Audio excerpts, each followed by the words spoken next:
More news has come out about a potential trade between the Oklahoma City Thunder and the Utah Jazz. However, it's not what we would expect it to be, as it doesn't have Lauri Markkanen or Colin Sexton in this trade package. However, there is a reoccurring face in Josh Giddey in this package that I felt was a little bit underwhelming and included the wrong personnel coming back in return. What up, it's Bryson Akins with another Thunder Digest video for you guys today. Before we get all this done, I want to take a moment and say, once again, if you find yourself coming back on a regular basis and you enjoy the content on this channel, go ahead, hit the subscribe button. It's just totally free, and it's the best way to stay up to date when new video drops on the channel, and it's the best way to support the channel if you guys enjoy this content.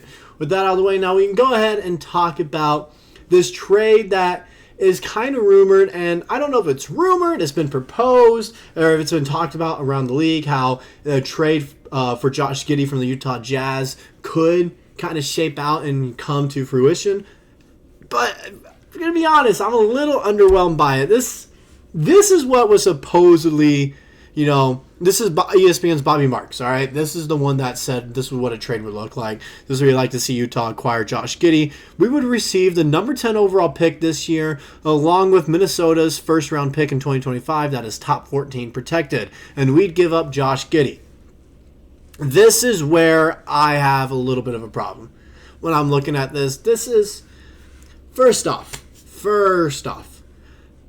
I necessarily don't want the number 10 pick unless, for some reason we're trying to trade up to go get a guy like Cody Williams and try to get him on the team, because we've already seen what happened with his brother, with J-Dub, who's panned out greatly.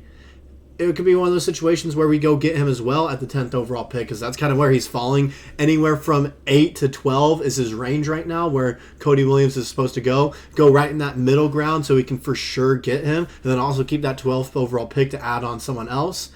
I personally don't feel like we should be doing that. If he falls to us at 12, okay, go ahead, we'll take him. If he doesn't, oh well. There are other guys that kind of have the same skill set as him that we could take. But ultimately, I don't know how much a guy we draft this year, besides a few that I've seen that are projected to go top 5, top 7, that we could also potentially trade up and go get, that we'll also talk about in a little later video. It's just one of those things. I'm like, I don't necessarily hate it, but I don't like it. It's just in that middle ground. The best way I can describe it with any word or noise is it's meh. It's meh. It's not it's all right. It doesn't really help us out a ton. And that's when I got to thinking, what are some trade packages that include Josh Giddey? Because ultimately, if we're doing a trade this year, if we are, Josh Giddey's going to be involved in it no matter what. That's kind of a for sure thing that's been going on right now. If we do trade for someone, Josh Giddey's going to be included in a package. He is. That's just the hard truth, cold cut truth about that. Josh Giddey will be traded if we try to go out and go get someone from another team. So it got me thinking, what are some packages that we could kind of throw out there to go get guys? And there's 3 guys I feel like, just for trading Josh Giddey along with a pick or 2, I feel like we could go get some guys. So the first one that I thought of was this one right here. That ended up working out, that I feel like, the Jazz would, take. They could very well take it. We give up Josh Giddey, 2025 first-round pick from Philadelphia, and our 2026 first-round pick, because I'm not expecting that to kind of turn into anything. Just being honest, looking that far ahead, we should be a title contender that year as well. And in return, we receive Colin Sexton, who has a 2-year, $18 million per year deal, which isn't bad at all. I kind of like that. I feel like Colin Sexton for Josh Giddey is a good replacement, especially coming off the bench. I don't think Colin Sexton would step into a starting role. I feel like we have, it still leave us space also. If my math's correct, $23 million to use in free agency to go get a big man to step in the starting role and have Colin Sexton still come off the bench like we talked about in the last video. I feel like that could definitely help us out there. Another trade that I thought of that I think is kind of interesting. These other 2 are just kind of interesting, and they're trades that I kind of want to get everyone's opinions on. I want everyone's opinions in the comment section. I'm going to go ahead and tell you guys that right now. In the comment sections, go ahead with these next 2 trades. Tell me which one of those 2 would you rather take, or would you rather take the Sexton one? And do you think the trade packages are similar to yours, or do you think it's something else if we try to go get those guys? The first one I have here is trading Josh Giddey and our first-round pick this year to the Jazz for Walker Kessler and their 10th overall pick this year. So a pick swap along with, swapping 2 players. And I feel like they would end up taking, I feel like at the 12th overall pick, they can still get a lot of the guys that are on their, minds. And at the 10th overall pick, it kind of allows us to go up there and get Cody Williams that I'm kind of speculating we would try to do if we were trading for that 10th overall pick if we absolutely wanted.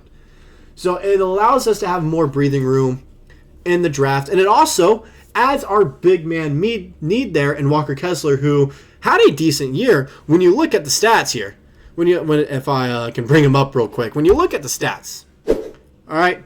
Oh my gosh, what happened to it? There we are. 8 points a game, 7.5 rebounds, 9 assists, 2.4 blocks per game, half a steal, 1 turnover per game, 2 fouls, shooting 65% from the field. We're not going to worry about his 3-point numbers. We know he's not a 3-point shooter. We got a few of those already. 7 foot tall. He was about to be 23 years old. 74% of his twos are assisted. So a bunch of pick and roll action, which is what I'd be assuming he would be running on the offensive side. His defensive box plus minus is 1.3. He has a VORP of 1.1.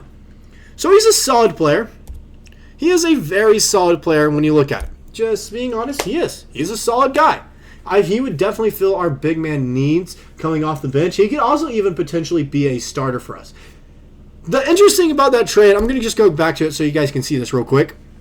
It frees up more room and cap space for us to for sure go get a big name guy if we want to. It gives us $5 extra million to play with to go up to 38.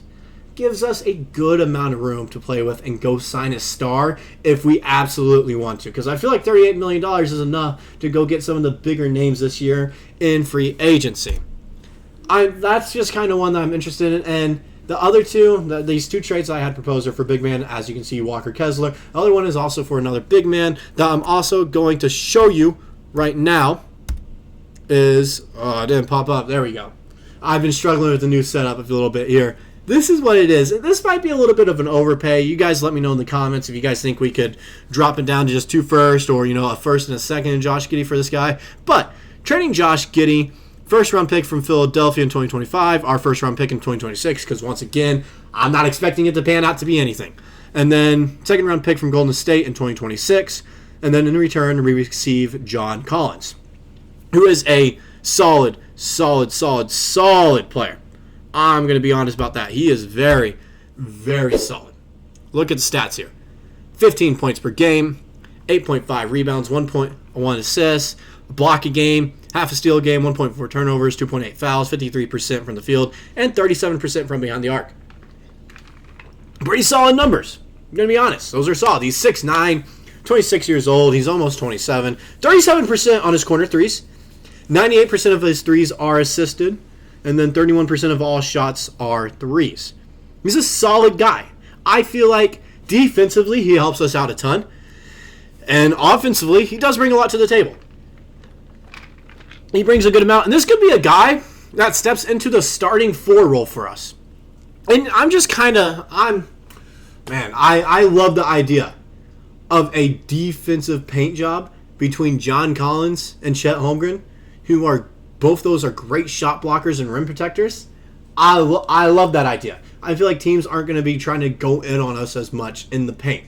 And offensively, helps us out with offensive boards a little bit because he is a physical guy. He is strong.